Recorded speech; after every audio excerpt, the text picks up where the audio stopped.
Hi guys, thanks for dropping by. Today I'm going to be doing an extreme durability test on the JBL Tuner 2, and this is one of a number of durability tests I'm doing on this tough little speaker. Links to those other tests are below and also at the end of this video in the end screen, so be sure to check those out. Now of course I'm not surprised that this is getting scratched. After all, this is a very sharp and hard Gerber knife, and this end casing is made of pretty tough and durable hard plastic, which as we know has already been through quite a lot so far, so that's a big thumbs up to JBL. Now taking into consideration about this Gerber knife being sharp and hard, although I can slice a piece of this off, I'm actually having to put quite a bit of force into it, so these hard rubber ends are very tough and durable, and that is what makes this Tuner 2 so very tough and durable, because this hard rubber outer casing is wrapped around the entire body of this speaker. It's only the front that doesn't have it, where the speaker grille and display is. Now moving on to the hard plastic display, again we aren't really surprised that this is scratching pretty easily, I would say, but there's only so much any manufacturer can do with a display cover in this price range, and I'm sure JBL are more than happy with the materials they've used and what they've done so far. And if you have seen any of those other durability tests on this speaker, you'll know that this is without doubt one of the toughest Bluetooth speakers around. Moving on to the speaker grille, again of course we expect it to get scratched, so no surprise there really, but it's interesting to do it anyway. Before moving on to a sharper knife to have another go at that tough and durable rubber casing. Now look, I can't deny guys, I did get a little bit carried away with all of this, so bear with me, I might even have to speed it up a bit. Oh, that was close. Now you can really see the density of that hard rubber surround, and that's what makes this speaker so tough. Okay, let's have a little go at the old JBL badge. And yeah, of course we know it's going to scratch up, but we're going to do it anyway. Now I have speeded this film up in places guys, just to move things on a little bit. Okay, let's see if we can get this badge out now and see how it's held in. Well, there you go, no glue, just two little pins. Quite amazing how that's actually stayed on there, especially after all those drop tests. Now I'm thinking, if I'm going to cut one of these feet off, I'm going to need to cut the other one off, otherwise it's not going to sit right. It's going to be uneven, it's going to wobble.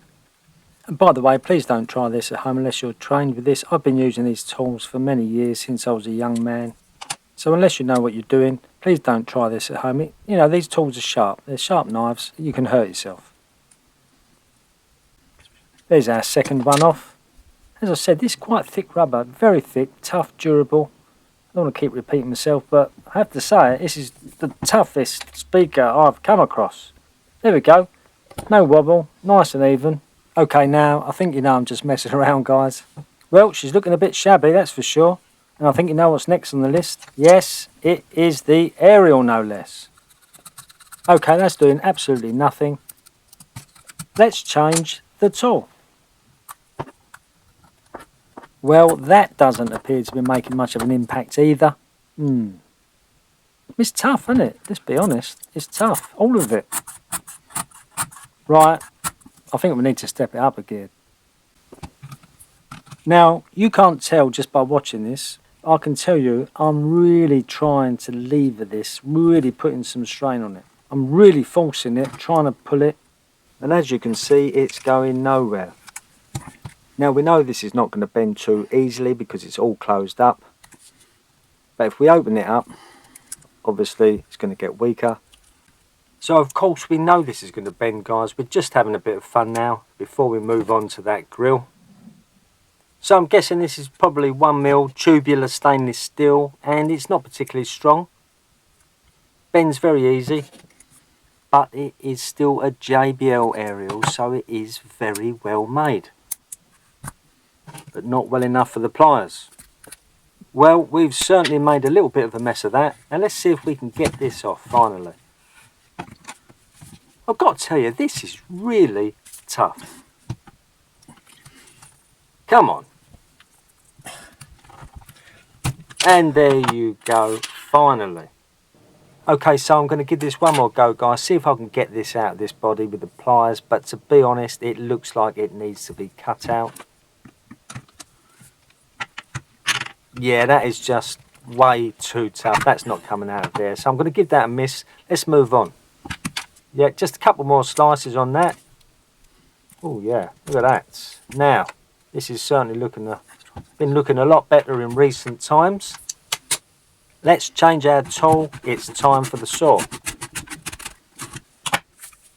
Yeah, pretty much as we expected. I mean, yeah. Short of getting the angle grinder and cut it in. Oh, there's an idea. That's really tough, that hard rubber surround. Like I said,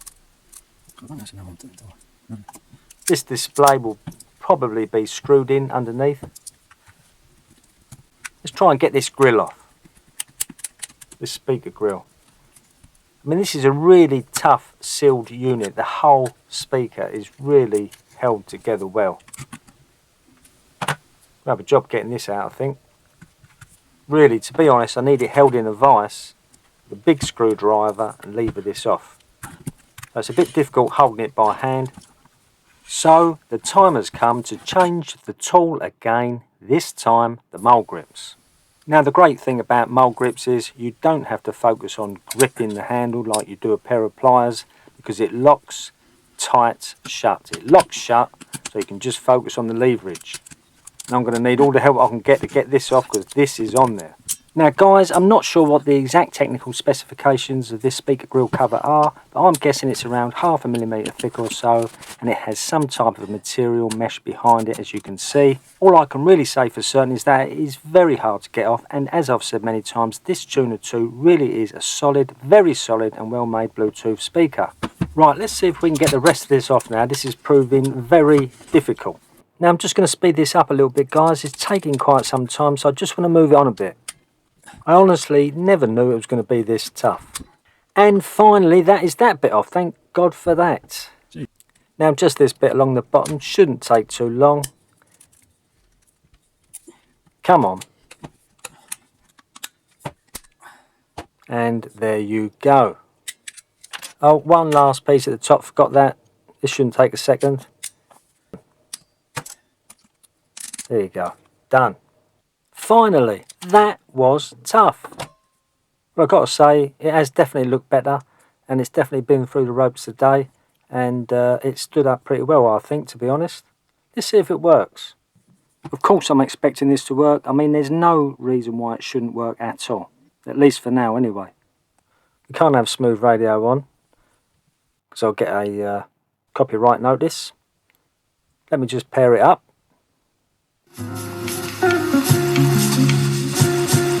Well, what can I say? This has to be one of the most durable Bluetooth speakers around. And if you want to see me drive over this very same speaker in my van, take a look at this video here. Or to see the drop test also on this speaker, look at this video right here.